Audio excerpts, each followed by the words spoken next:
You know that moment when your whole life changes because of a napkin. Yeah, a freaking napkin. Not a phone call, not a dramatic confession. A napkin with 7 words scribbled in shaky handwriting that would flip my entire world upside down. Let me back up. 3 months ago, I was just Marcus Ashford, CEO, workaholic, the guy Forbes called Manhattan's most eligible bachelor, like it was some kind of achievement. Spoiler alert, it wasn't. It just meant I spent more time in boardrooms than bedrooms, more nights reviewing contracts than actually living. That Tuesday started like any other quarterly reports. Back-to-back meetings. My assistant Jen reminding me I'd skipped lunch again.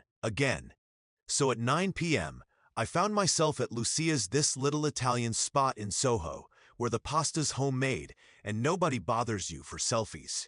I was halfway through my risotto when she appeared at my table. Sarah. I didn't know her name then. Just saw this waitress with auburn hair pulled back, green eyes that looked like they'd seen too much, and hands that wouldn't stop shaking as she refilled my water glass. She leaned down, pretending to wipe the table, and slid the napkin under my phone. Please pretend you are my husband. That is it. 7 words. No explanation, no please, and thank you. Just a desperate request from a stranger whose pulse I could literally see hammering in her throat. What would you do? Here is what I didn't know while I sat there, fork frozen in midair, staring at that napkin. Sarah Chen had been running for 2 years. 2 years she'd left behind everything. Her apartment in Chicago, her college friends, her mother's jade bracelet that had been in their family for generations. All because she'd made one catastrophic mistake, falling in love with the wrong man, Dante Moretti. God, even his name sounded like a romance novel villain. Dark eyes, expensive suits, that dangerous smile that made you feel special until you realized you were just another possession in his collection. Sarah met him at a gallery opening. He bought her champagne, quoted Neruda, made her feel like the only woman in the room. 3 months later, she was trapped. Not with chains. Nothing so obvious. Dante's cage was made of threats wrapped in silk. You look beautiful tonight, amor. Don't talk to that waiter again. I bought you this dress. Wear it. Where were you? Your phone was off for 6 minutes. 6 minutes. Sarah learned to keep her phone charged, her eyes down, her mouth shut. She learned which of Dante's smiles meant he was pleased, and which meant someone would bleed later. Not her, never her. Dante never laid a hand on her. He was too smart for that, but she'd seen him break a man's fingers for spilling a drink. Watched him laugh while his guys beat a restaurant owner who disrespected the family. Heard conversations she was never supposed to hear about shipments and routes and politicians who'd been handled. And one night, while Dante slept, Sarah did something stupid and brave and completely insane. She took photos, financial records spread across his desk, text messages on his backup phone, a ledger written in his father's handwriting that connected the Moretti family to half the corruption in Chicago. She sent everything to a cloud account Dante didn't know existed, then deleted the evidence from her phone. 2 weeks later, she drained her savings, all $3,000 of it. Took a Greyhound to New York at 4 a.m. with nothing but a backpack and the clothes on her back. Changed her name from Sarah Chen to Sarah Mitchell. Dyed her hair, got brown contacts, found a shitty apartment in Queens that smelled like mildew and broken dreams. And for 2 years, she was a ghost. She worked cash jobs, kept her head down, moved every few months. Became a waitress at Lucia's 3 months ago because the owner, Mrs. Romano, didn't ask questions and paid under the table. Sarah thought she was safe.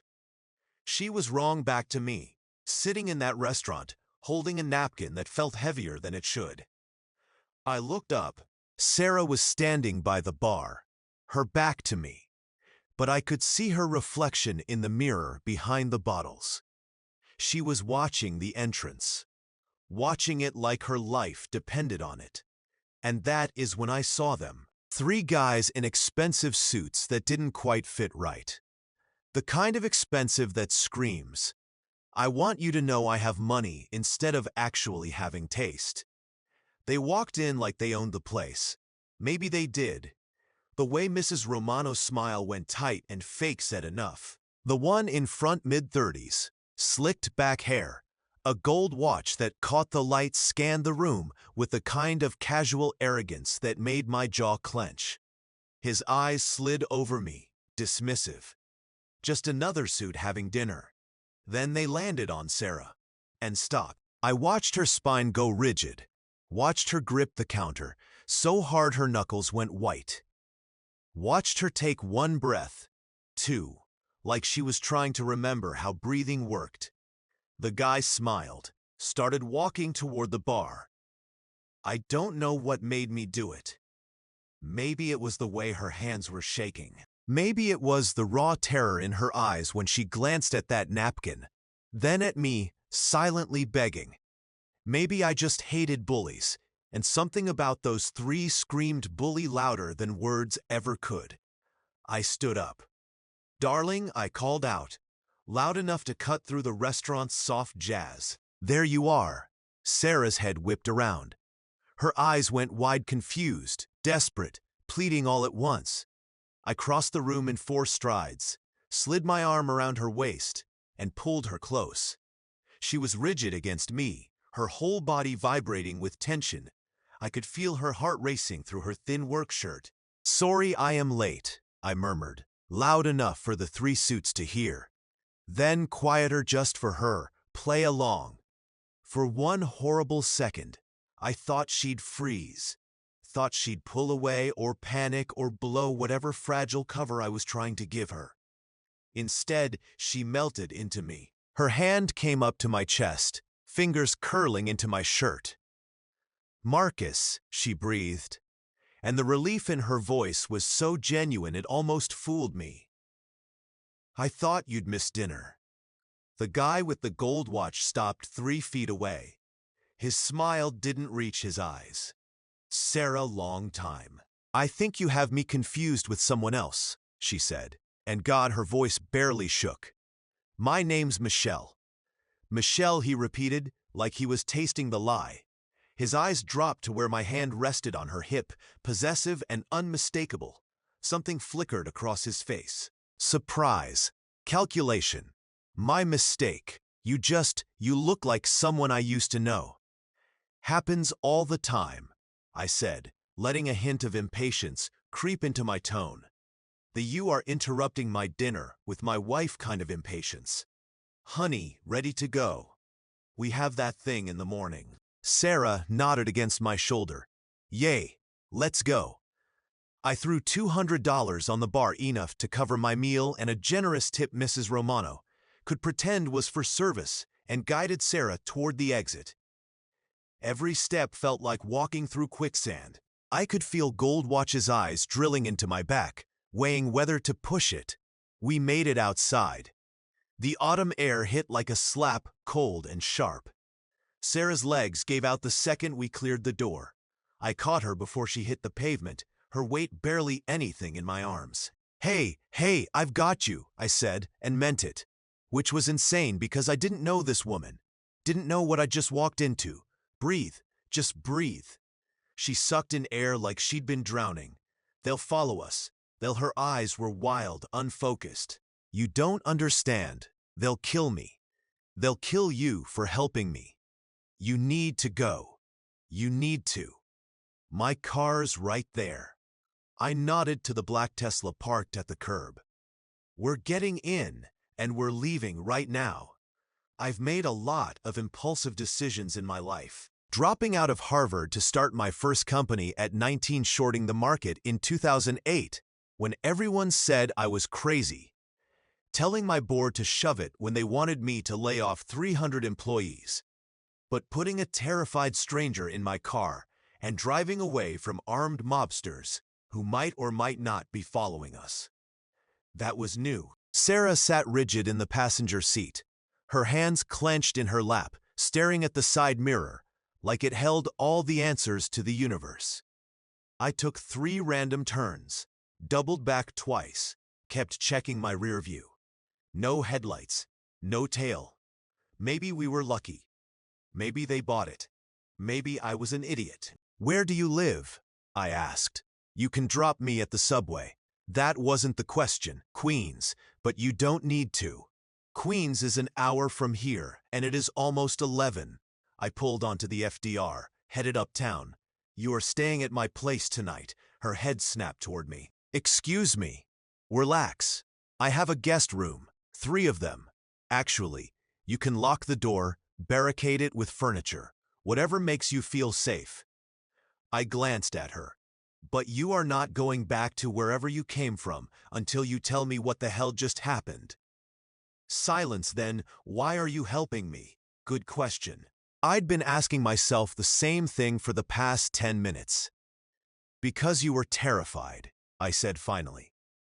"Because those guys looked like they'd hurt you. Because," I shrugged, "because nobody deserves to be that scared."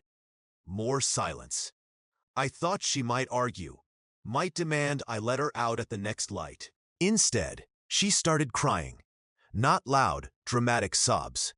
Just quiet tears sliding down her face while she stared out the window at the city lights blurring past. Like she'd been holding it together by sheer will for so long that one act of basic human kindness broke her. I didn't say anything, didn't try to comfort her or tell her it would be okay. I just drove and let her fall apart in peace. My place is in Tribeca, top 2 floors of a building with views of the Hudson and enough square footage to qualify as obscene. Minimalist design. Smart home everything. The kind of space Architectural Digest had begged to feature 3 times. Sarah stood in my living room, looking like she'd stepped onto another planet. "Guest rooms down that hall, second door on the left," I said, shrugging off my jacket. "Bathrooms in suite. There should be spare toothbrushes under the sink, towels in the closet. Help yourself to whatever." She didn't move, just stood there, dripping tears onto my Italian marble, looking lost. "Hey," I kept my voice gentle. "You are safe here. I promise." "You don't make promises to strangers," she whispered. "Maybe not, but I am making one to you." I meant it too, which should have been my first warning that I was in way over my head. "Those guys, they're not getting through my door. This building has security that would make the Secret Service jealous." A tiny broken laugh. "You don't know who they are." "Then tell me." She looked at me for a long moment. Really looked, like she was trying to decide if I was real or just another nightmare she'd stumble out of eventually. "My name's not Michelle," she said finally. "It is Sarah, Sarah Chen, and those men. They work for the Moretti family Chicago mob. I was engaged to the son." The words hung in the air between us like smoke. Was I repeated? Was her jaw tightened? "I ran 2 years ago, changed my name. My life, everything." Everything? Thought I was safe. Another broken laugh. "Guess not. I should have called the cops. Should have driven her straight to the nearest police station and washed my hands of this whole mess. Instead," I said, "why did you run?" And Sarah looked at me with eyes that had seen too much darkness, and said the words that would change everything. "Because I have proof that could destroy them. And they'll kill anyone who tries to stop them from getting it back." What would you do if the woman you just saved told you she was carrying evidence that could bring down the mob? You ever wake up in a stranger's penthouse and wonder if you've lost your mind? Because that is exactly where I was at 6 a.m., staring at a ceiling that probably cost more than my entire year's rent. The night before felt like a fever dream. The napkin.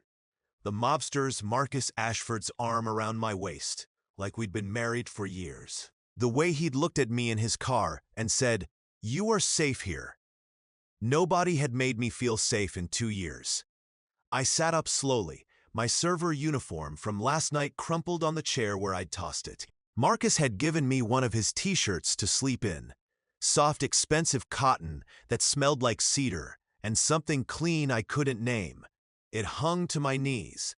Through the floor-to-ceiling windows, Manhattan was waking up. The Hudson River caught the early light, turning it liquid gold. Somewhere down there, Dante's guys were probably tearing the city apart looking for me. And I'd dragged a complete stranger into it. God, what had I done? The smell of coffee hit me before I found the kitchen.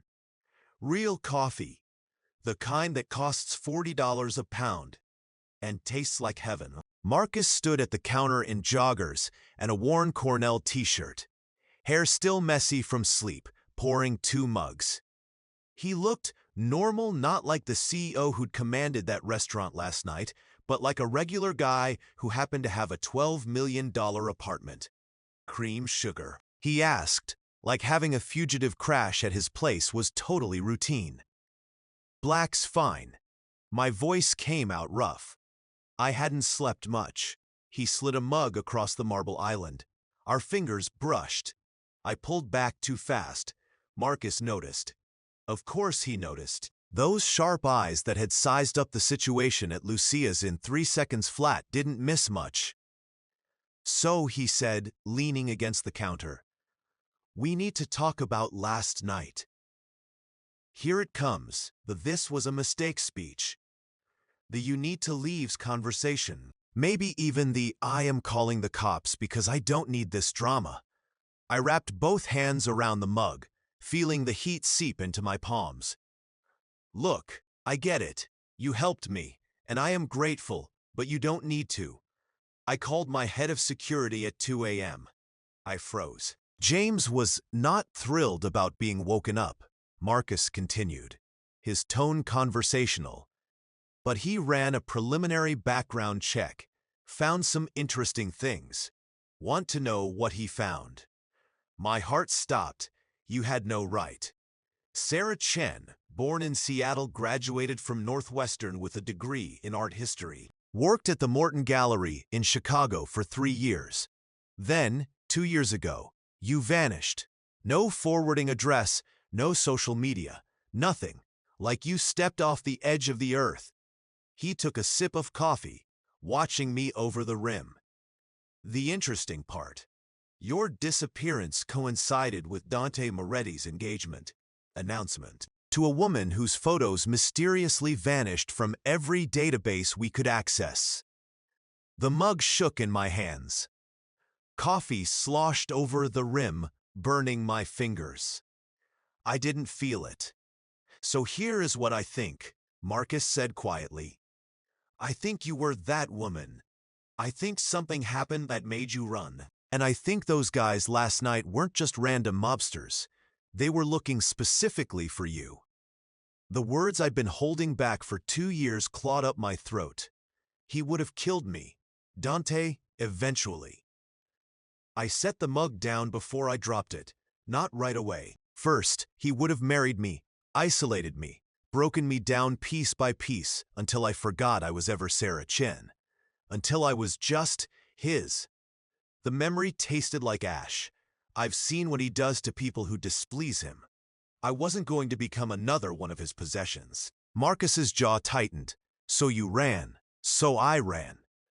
A bitter laugh escaped, took everything I could carry and ran like hell, changed my name, my look, my life. Thought I'd covered my tracks well enough.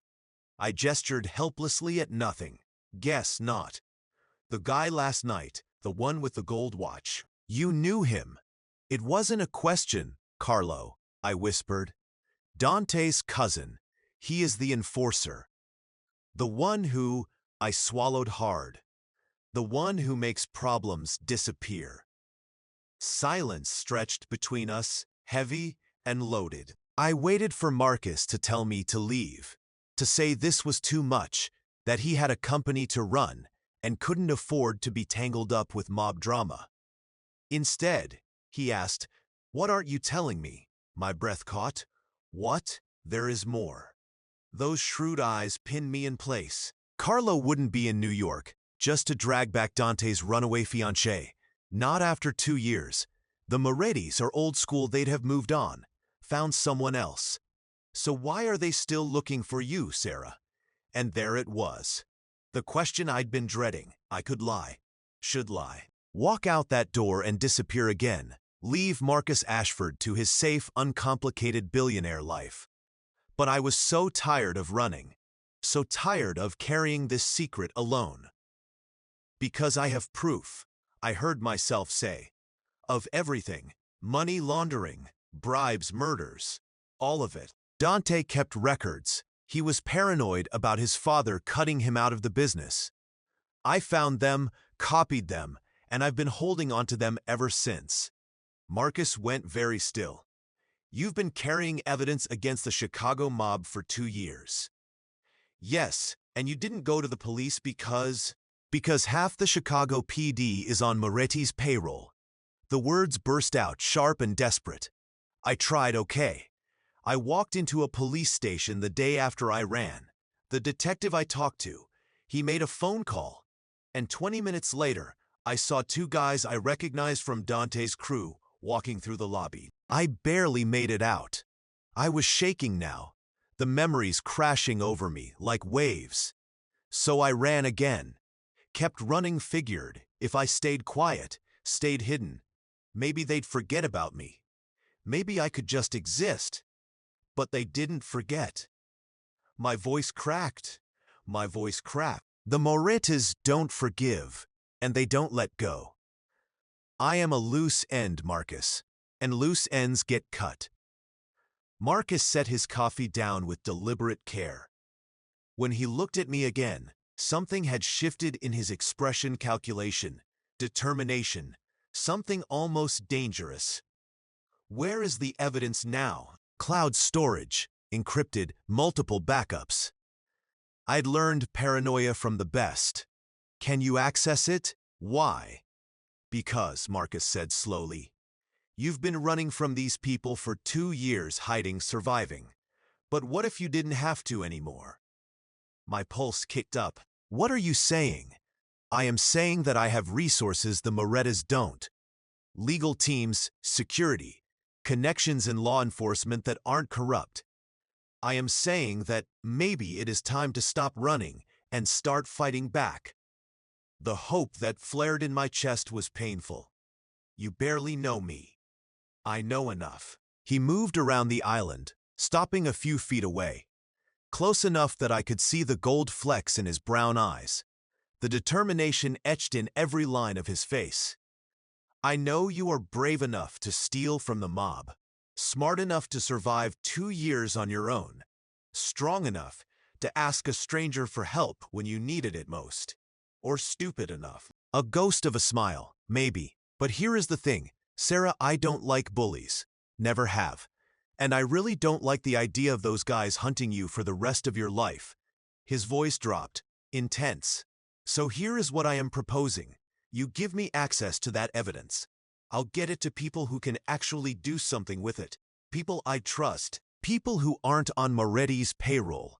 It sounded too good to be true. It probably was. And what do you get out of this? I asked, because nobody helped for free. Not in my experience.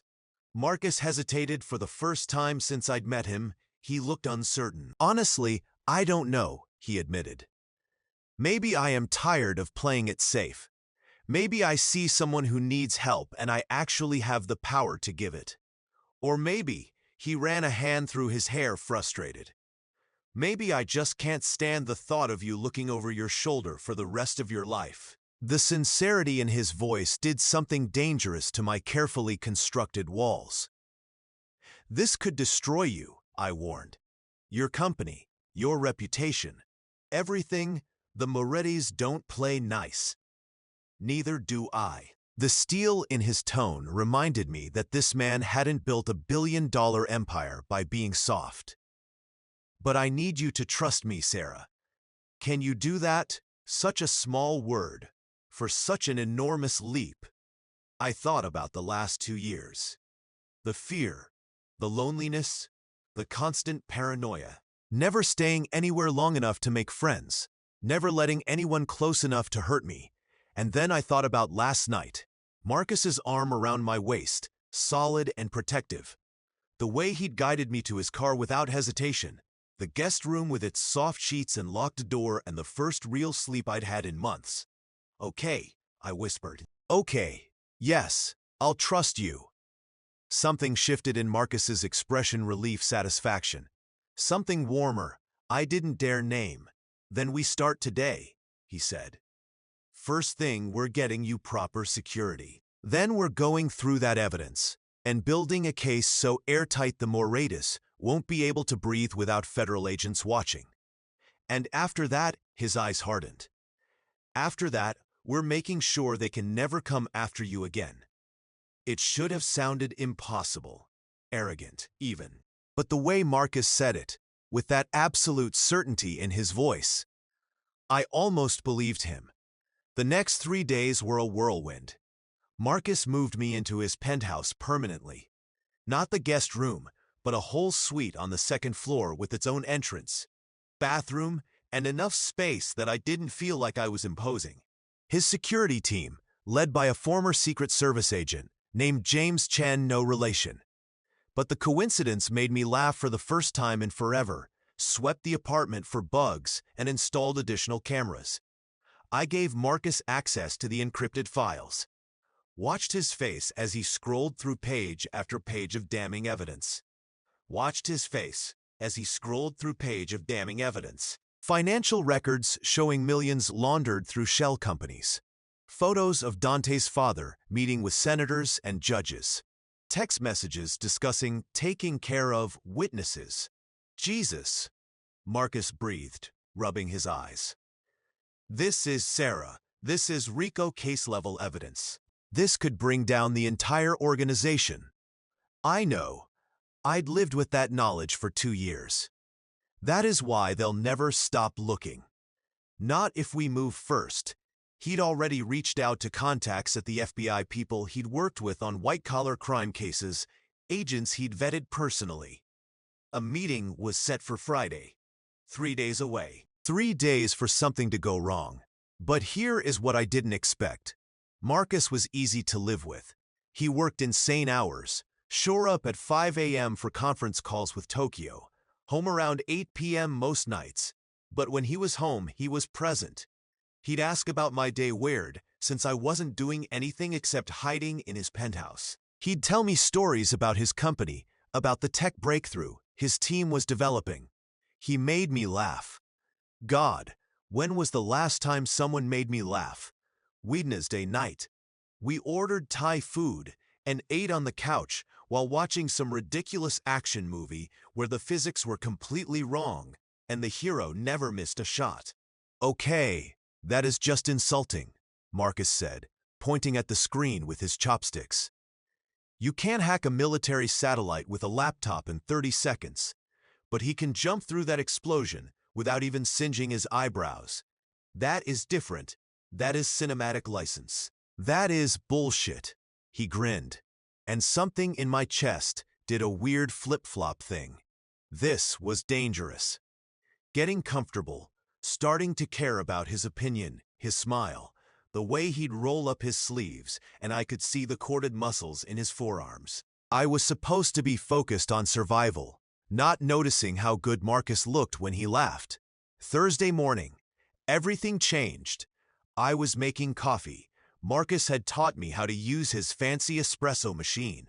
When my phone buzzed, unknown number. I almost didn't answer. Should have listened to that instinct. "Sarah." Dante's voice poured through the speaker like poison. Or should I say, Michelle? My blood turned to ice. "How did you get your number, please? You think you are the first person who has tried to hide from me. That familiar condescension that used to make me flinch. I know where you are, amor. I know who you've been playing house with. Marcus Ashford. Impressive. You always did have expensive taste. Stay away from me." My voice shook. I hated that it shook. "I would. Really, I would. But you took something that belongs to my family, and we need it back." A pause. "So here is what is going to happen. You are going to meet me tomorrow night. Alone. You are going to give me those files, and we're going to forget this unfortunate misunderstanding ever happened. And if I don't, his laugh was soft, deadly. Then I start dismantling your new boyfriend's life piece by piece. His company, his reputation, his family. I wonder how his mother would feel about her son harboring a fugitive. She still lives in Connecticut, doesn't she? Pretty house. Very flammable. The threat was clear, crystal clear. You are a monster, I whispered. I am practical. Friday night, Pier 17, 10 p.m. Come alone or people start dying. Starting with Marcus. The line went dead. I stood there, phone in my shaking hand, the espresso machine hissing in the background. The coffee I'd been making overflowed, spilling dark liquid across the white marble. I didn't notice. All I could think was, I'd brought this into Marcus's life. This danger, this darkness. And now Dante was threatening to destroy everything Marcus had built. Unless I gave myself up. Unless I walked away. The logical part of my brain said to tell Marcus immediately, to let him help, like he'd promised. But the terrified part, the part that had seen what Dante did to people who got in his way, said I had to handle this alone. I couldn't let Marcus get hurt because of me. I wouldn't. Marcus came home early that afternoon. I heard his keys in the door, his footsteps in the hallway. Normal sounds that should have been comforting. Instead, they felt like a countdown, Sarah. He appeared in the doorway, jacket slung over one shoulder, tie loosened. He stopped when he saw my face. What is wrong? Everything. Nothing. The end of the world. I need to tell you something, I said. And for the first time in 2 years, I told someone the complete truth about Dante's call, about the threat, about the meeting tomorrow night. I watched Marcus's expression go from concerned to furious to something cold and calculating I'd never seen before. You are not going, he said flatly. I have to. Like hell you do. He crossed the room in 3 strides, gripped my shoulders. Sarah, if you walk into that meeting, you are dead. You know that, right? He is not going to let you go. He is going to take those files, and then he is going to kill you for the disrespect of running. But if I don't go, he'll come after you. The words burst out, desperate. Your mother, your company, everything you've built. I don't care. I blinked. What? I don't care. Each word sharp, definite. Let him come after me. Let him try. I've got lawyers and security and resources he can't touch, but you. His grip gentened, thumbs stroking my shoulders. You are not sacrificing yourself for me. Sarah, that is not how this works. You've known me for 4 days. I've known you long enough. His eyes held mine, intense and unwavering. Long enough to know you are worth fighting for. Long enough to know I am not letting you walk into a death trap. Long enough to know that if something happened to you, he didn't finish the sentence. He didn't have to. The air between us felt electric, charged with something I was afraid to name. This was crazy. We barely knew each other. This wasn't real. It couldn't be real. But the way Marcus was looking at me, like I was something precious and rare and worth protecting, that felt real. So what do we do? I whispered. A slow, dangerous smile spread across Marcus's face. We set a trap. But first, I need to make a phone call. Turns out, when you are Marcus Ashford, you have friends in interesting places. By midnight, his living room had turned into a command center. FBI agents, security consultants, even a tech specialist who looked about 19 and could apparently hack anything. They'd listened to the recording I'd made of Dante's call, studied the evidence files, and put together a plan that was either brilliant or insane. Probably both. We wire you up, Agent Rodriguez explained, pointing to a device smaller than a button. You go to the meeting, get him talking, Get him to confess, threaten you, anything we can use. And when he tries to kill me, I asked, he won't get the chance. Marcus's voice was hard. We'll have eyes everywhere. FBI, my security team, New York PD. The second he makes a move, we move. He'll see them coming. Not if we do this right. I looked around the room at all these people who dropped everything to help someone they didn't know. At Marcus, who turned his entire life upside down for me. Why? I asked him later, after everyone had left, and we were alone. Why are you doing all this? Marcus was quiet for a long moment. We stood by the windows, watching the city lights sparkle in the darkness. When I was 19, he said finally, my dad's business partner embezzled $3 million. Destroyed the company, destroyed my dad. He died 6 months later from the stress. His jaw tightened. The partner walked free because he had connections, lawyers, money to make problems disappear. And I swore that if I ever had the power to stop people like that, I would. He turned to face me. You are giving me that chance, Sarah. A chance to take down the kind of people who think they're untouchable, who think they can terrorize and kill and get away with it because they're connected. His eyes burned with intensity. So that is why I am doing this. It was a good reason, a noble reason. But the way his hand found mine in the darkness, fingers intertwining like they belonged there, that said there might be another reason too. A reason neither of us was brave enough to say out loud yet. Friday crawled by like torture. Marcus went to work. Keep everything normal, Agent Rodriguez had said, but texted me every hour, checking in, making sure I was okay, reminding me I wasn't alone.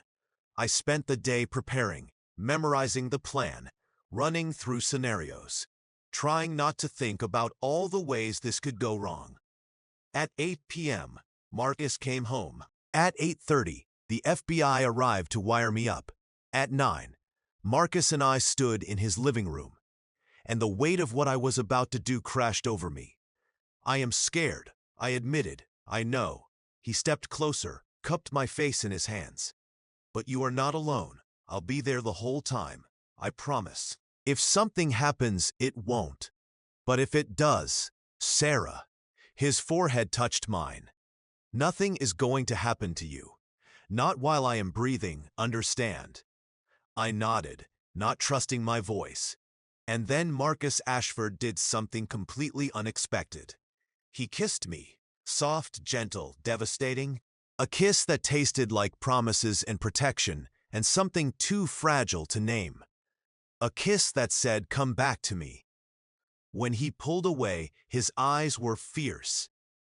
That is incentive, he said, to make sure you survive tonight. God help me, I smiled. Dirty tactics, Mr. Ashford. Whatever works, Miss Chen. The waterfront was dark, empty, just the sound of waves lapping against the dock and the distant rumble of traffic. I walked toward the meeting point, every nerve screaming at me to run. But I didn't. Because somewhere in the shadows, Marcus was watching. The FBI was watching. I wasn't alone. I just had to keep telling myself that headlights cut through the darkness. A black SUV pulled up, and Carlo stepped out first, that gold watch catching the light. Then Dante. He looked the same, expensive suit, perfect hair. That smile that used to make my heart race for all the wrong reasons. Sarah, he said warmly, like we were old friends, you look well, New York suits you. Cut the crap, Dante. I am here. What do you want? Straight to business. I always liked that about you. He moved closer, too close. I want what you stole. Then you are going to come home with me, and we're going to forget this ever happened. I am not going anywhere with you. His smile didn't waver. I think you are. See, I did some research on your new boyfriend, Marcus Ashford. Impressive resume. But you know what is interesting? His company is going public next month. Big EPO, lots of investors watching. He leaned in. Would be a shame if something made them lose confidence. A scandal, maybe, or worse. The wire taped to my ribs felt like it was burning. You can't touch him, I said. Can't I? Dante's eyes went cold. I own judges, Sarah senators. You think one tech billionaire scares me? I could destroy him by Monday. Unless I give you the files. Unless you give me the files. This was it, the moment. And then what? I asked. You just let me go. Let us both go. Dante laughed. Oh, amor, you really think I'd let you walk away after the embarrassment you caused me? After you ran from our engagement like I was some kind of monster? You are a monster. Maybe, his hand shot out, gripped my throat. Not hard enough to choke, but enough to send a message. But I am the monster who owns you, always have, always will, and after tonight, you are going to remember that. FBI, hands up, the shout came from everywhere at once. Floodlights blazed to life. Turning night into day, agents poured out of vehicles I hadn't even seen. Weapons drawn. Dante's grip on my throat tightened for one horrible second, then released. You bitch, he hissed. You set me up. Yeah, I gasped, stumbling back. I did. And then Marcus was there, pulling me behind him, putting his body between me and Dante like a shield. It is over, Marcus said quietly. You are done. Dante's laugh was vicious. You have no idea what you've started. Ashford, my family. Your family is going down with you. Agent Rodriguez cut in, stepping forward with handcuffs. Thanks to Miss Chen's evidence, we have warrants for 17 people in your organization, including your father, Dante Moretti. You are under arrest for conspiracy to commit murder, money laundering, racketeering. The list went on. I stopped listening because Marcus's arms were around me, solid and real. And for the first time in 2 years, I could breathe. You did it, he murmured into my hair. You are safe now.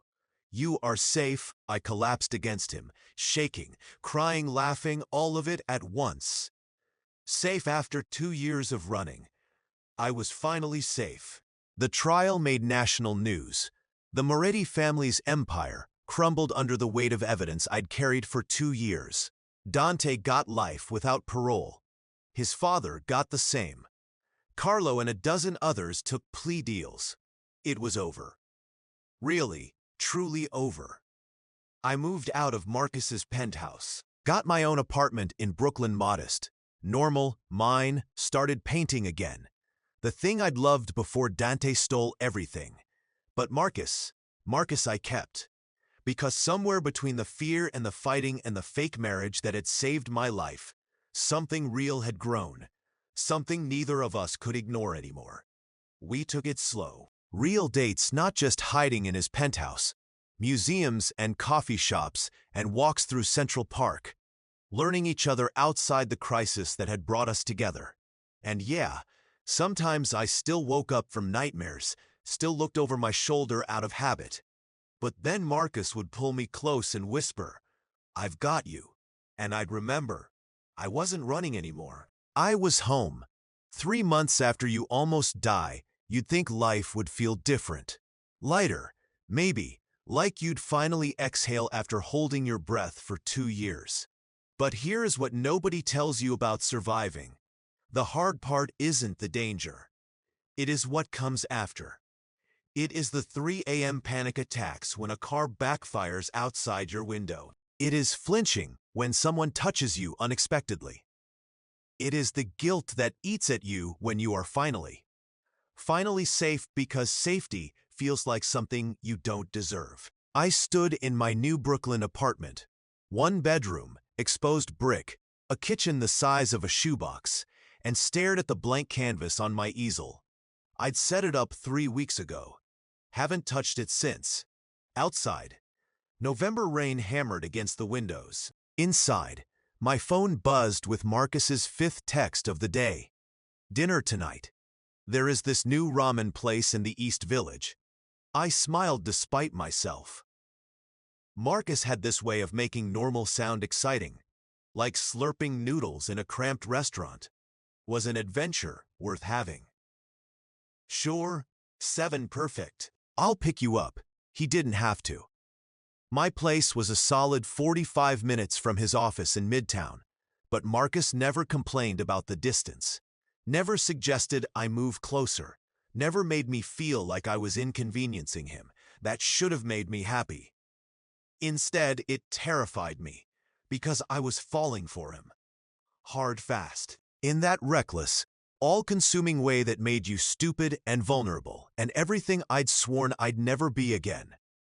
The nightmares started 2 weeks after the trial ended. Not about Dante, weirdly enough. About Marcus. I'd dream he was standing on Pier 17 that night, and Dante's bullet found him instead of missing. I'd dream Carlos slit his throat before the FBI could react. I'd dream 100 different ways the man who'd saved my life could have died because of me. And I'd wake up gasping, drenched in sweat, reaching for my phone to make sure he was okay. Marcus noticed. Of course he noticed. "You want to talk about it?" he asked one morning over coffee at his place. We'd fallen into this routine, me staying over a few nights a week, him pretending not to notice when I jolted awake at 2 a.m. Talk about what? Whatever's keeping you up at night. I focused on my mug. I am fine. Sarah, his hand covered mine.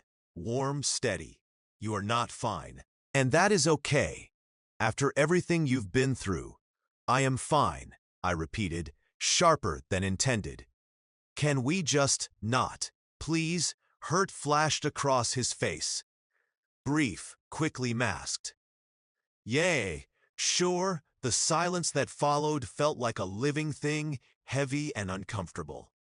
This was the problem. This right here. Marcus kept trying to go deeper, and I kept pulling back.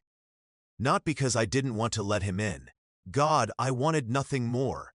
But because every time I opened up, every time I let myself depend on him, that voice in my head whispered, "He is going to leave. Or worse, you are going to get him killed." It came on a Tuesday. I was at a coffee shop in Brooklyn, attempting to sketch keyword attempting, when my phone lit up with an unknown number. Every muscle in my body locked. Unknown numbers meant danger, meant threats, meant Sarah Chen. The voice was female, professional. "Yes, this is Diana Foster from the U.S. Attorney's Office.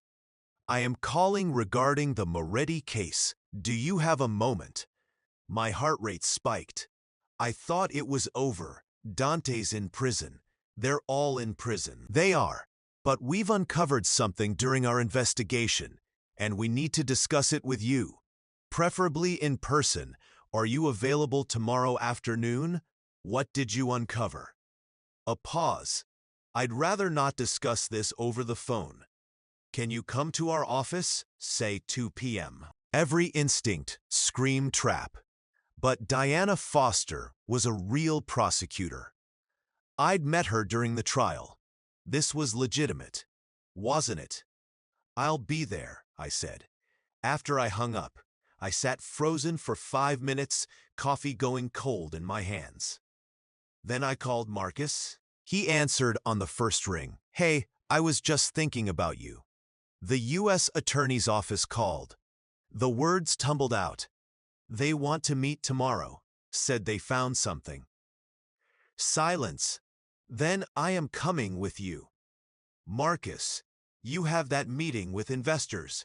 "I am coming with you." His tone left no room for argument. 2 p.m., right? "I'll pick you up at 1:30. Something in my chest loosened. Okay. Okay, a beat. "Sarah, it is going to be fine." I wanted to believe him. I really did. The U.S. Attorney's Office in Lower Manhattan was all polished wood and American flags and the kind of institutional gravitas designed to intimidate.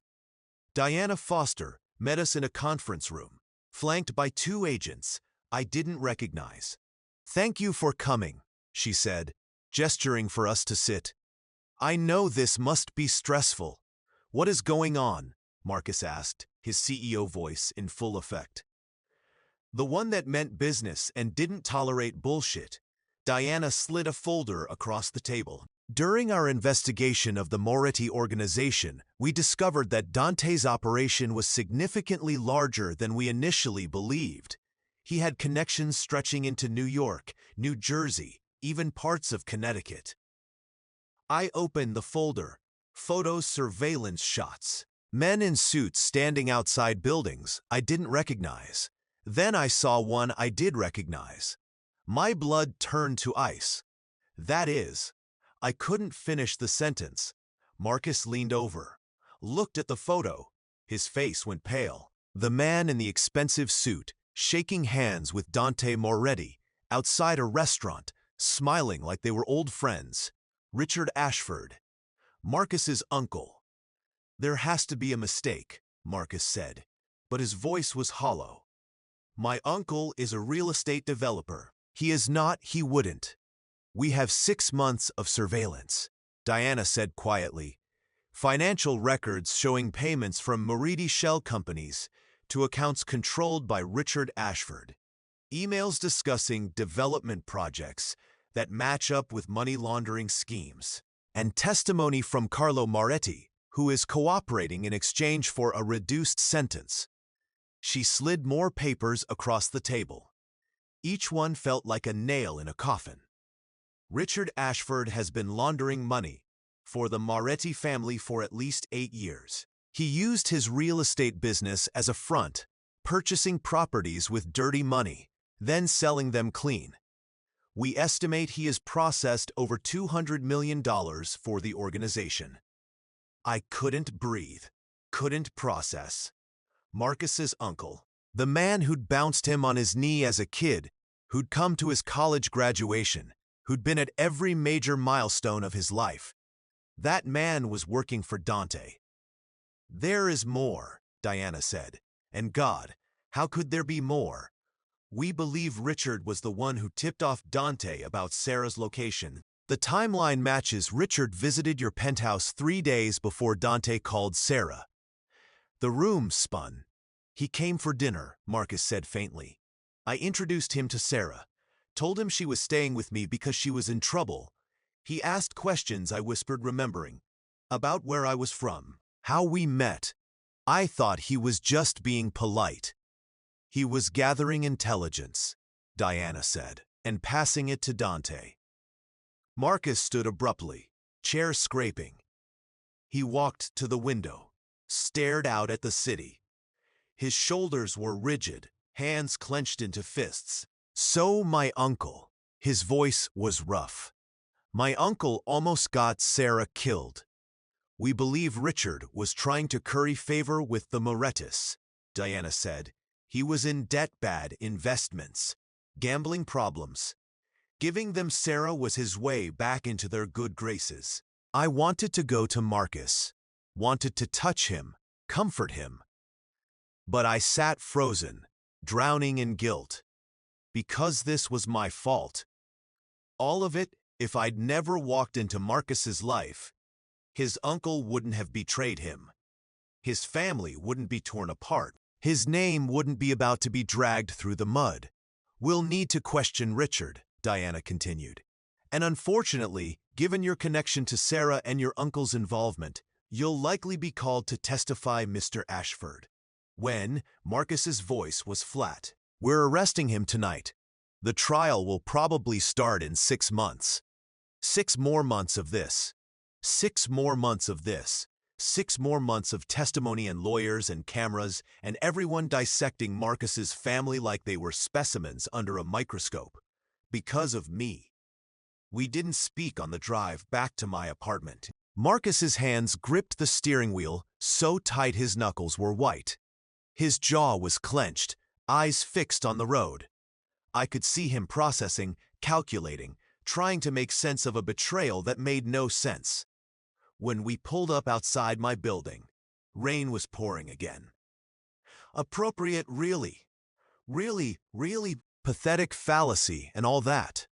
Marcus, I started. Don't. He cut me off. Don't say it. Say what? Whatever you are about to say, that this is your fault, that you are sorry, that you should leave. He finally looked at me, and the pain in his eyes broke something inside me. Because none of this is on you, Sarah. Richard made his choices. Dante made his. You are the victim here. You are the victim. I shot back. Your family is being destroyed because my uncle is a criminal who sold out someone I care about for money. Marcus's voice cracked. Because he put you in danger, because he stopped, breathed. God, you could have died. If the FBI hadn't been there, if anything had gone wrong, but it didn't. But it could have. He reached over, cupped my face, his hands were shaking. Do you get that? How close we came. How easily I could have lost you before I even... He stopped, shook his head. Before you even what? I whispered. Marcus looked at me like I was the answer to a question he'd been afraid to ask. Rain drummed on the roof. Thunder rumbled somewhere in the distance. Before I even realized I am in love with you, he said. The world stopped. What? I am in love with you. He said it like a confession, like something torn from his chest. I know it is fast. I know it is crazy. I know we met under the worst circumstances possible. But I can't help it, Sarah. I love you. The way you try to be strong when you are terrified. The way you make terrible coffee and pretend it is good. The way you still check exits when we enter a room because you can't help it. I love all of it. I love you. Tears burned my eyes. Marcus, you don't have to say it back, he said quickly. I know you are not ready. I know you are dealing with a lot. But I needed you to know. Because whatever happens with the trial, whatever comes next, I am not going anywhere. I am in this. I am all in. And that is when I realized I'd been so focused on protecting myself, on not depending on anyone, that I'd missed what was right in front of me. This man had upended his entire life for me, had stood between me and danger without hesitation, had let me break down and build back own pace, had never asked for more than I could give, and he loved me, really, truly loved me. Not like Dante, who'd loved me like a possession, but like someone who saw all my broken pieces and thought they were beautiful. I am scared, I whispered. I know. What if something happens? What if then we deal with it? His thumb brushed my cheek. Together. That is how this works, Sarah. You don't have to carry everything alone anymore. The tears spilled over.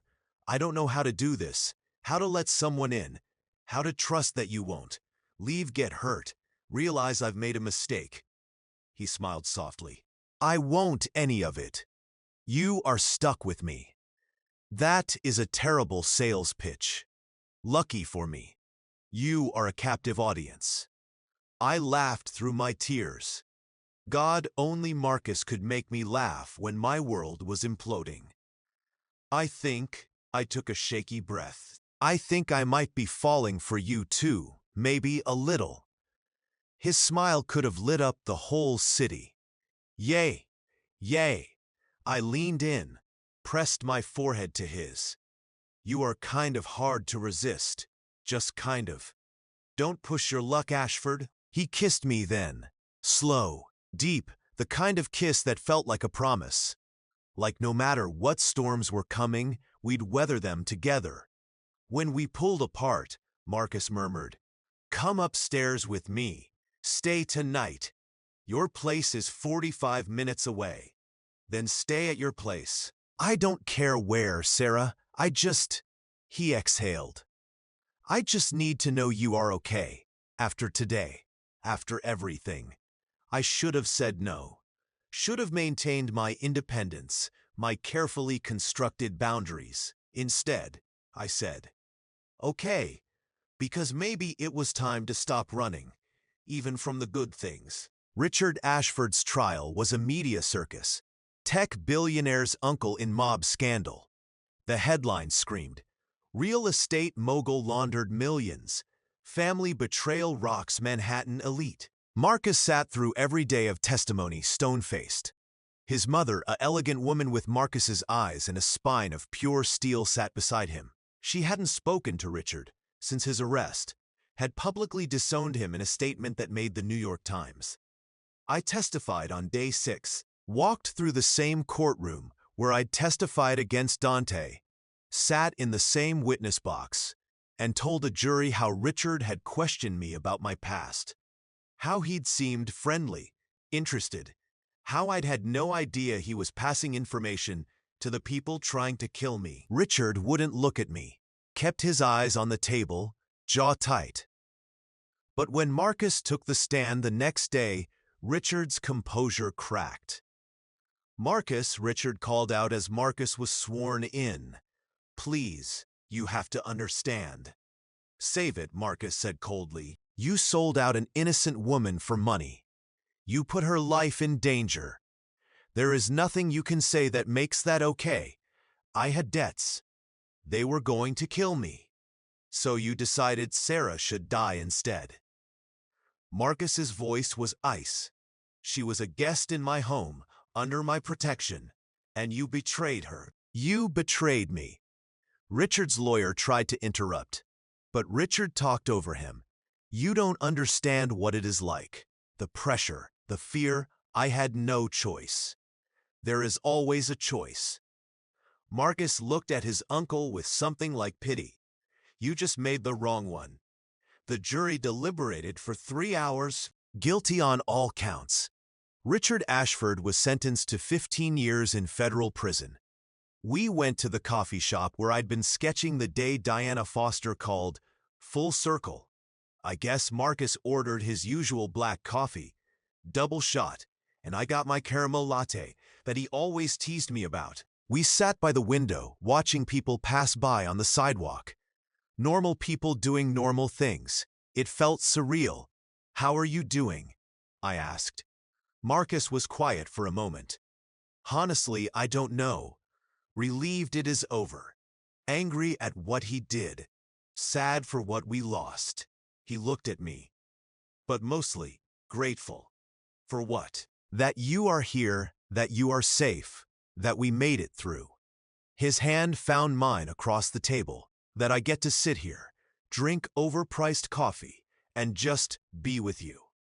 Something warm bloomed in my chest. You know what is crazy? 6 months ago, I was running for my life, and now, I gestured around. Now I am sitting in a coffee shop, drinking caramel lattes, falling in love with a billionaire. It is like a movie. Falling in love. Marcus's eyes lit up, present tense. I'd said it, finally said it out loud. "Yeah," I admitted, present tense. Very much present tense. His smile was everything. "Good, because I've been waiting to hear you say that for 6 months. I am slow, sue me. I'd rather kiss you." Also acceptable, so he did. Right there in that crowded coffee shop. While tourists took photos of the Brooklyn Bridge outside and baristas called out orders, and life just continued normal. Beautiful. Hours. I sold my first painting in April. A gallery in Chelsea, small, independent, the kind of place that showcased emerging artists, took 3 of my pieces on consignment. 2 sold within a week. The third sold at a charity auction for $15,000, and I cried when Marcus showed me the article about it online. "You are famous," he teased. "I am not famous. I am barely known. Known enough that the Times did a write-up on your work. A paragraph. They did a paragraph. Still counts." He pulled me onto his lap. We were in his penthouse. Morning light streaming through the windows. I'd officially moved in 3 months ago, after Marcus wore me down with promises of closet space, and that espresso machine I loved. "I am proud of you." "Thanks." I kissed his cheek. "For believing I could do this. Always." The word settled between us, warm and solid. Always. We'd started using it more lately. Always. Like a promise, like a future we were both brave enough to claim. Marcus's company had gone public in January. The IPO was massive, made the front page of the Wall Street Journal. He donated half his shares to charity, started a foundation for domestic violence survivors. Because of you, he'd said. Because everyone deserves a chance to start over. And me. I was painting again, really painting, the kind of art that came from somewhere deep and honest and finally free. I'd started therapy too, twice a week with Dr. Martinez, working through the trauma and the guilt, and all the ways Dante had messed with my head. It was hard. Some days I wanted to quit, but Marcus would make me tea and sit with me while I cried, and remind me that healing wasn't linear, that it was okay to have bad days, that I wasn't alone. It happened on a random Tuesday. No fancy restaurant, no elaborate plan, just us, in our penthouse, eating takeout Chinese on the couch while watching Jeopardy. What is the Nile? I said through a mouthful of lo mein. Wrong, it is the Amazon. That is cheating. The Amazon isn't Sarah. Marcus set down his container. Marry me. I choked on my noodles. What? Marry me, he repeated. And suddenly he was on one knee, pulling a small velvet box from his pocket. I know we said we'd take it slow. I know we're still figuring things out. But I don't want to wait anymore. I want to wake up next to you every morning. I want to argue about Jeopardy answers and drink terrible coffee and build a life together. I want forever, Sarah, with you. He opened the box. The ring was perfect. Simple, elegant, a single diamond that caught the light and scattered rainbows across the walls. I was going to plan this whole elaborate thing, Marcus said. Rent out a restaurant, hire a violinist, get down on one knee on the Brooklyn Bridge at sunset. But then I realized, this is us. Takeout and game shows and being completely perfectly ordinary. And I love that. I love you. So, what do you say? I looked at him. This man who'd saved my life, who'd fought for me, who'd shown me what love actually looked like, this man who'd given me back myself. Yes, I whispered. God, yes. 1,000 times yes. He slid the ring onto my finger. Perfect fit, like it was always meant to be there. I love you, I said, and meant it with every atom of my being. I love you too. Marcus pulled me close, kissed me like I was air and he'd been drowning. Forever, forever, I agreed. And for the first time in 3 years, I believed it. We got married in June. Small ceremony, just close friends and family. Central Park at sunset, the trees heavy with summer leaves, the sky painted in shades of gold and pink. I wore white. Simple dress, flowers in my hair, the jade bracelet my mother had given me, the one I'd left behind when I ran. The one Marcus's private investigator had tracked down and returned to me last Christmas. Marcus wore navy, cried when he saw me walking down the aisle, didn't even try to hide it. You are beautiful, he whispered when I reached him. You are not so bad yourself. The efficient, Judge Catherine Chen, no relation but we liked the coincidence, smiled dearly beloved. I didn't hear most of the ceremony. Too busy looking at Marcus, at the way he looked at me like I was his whole world.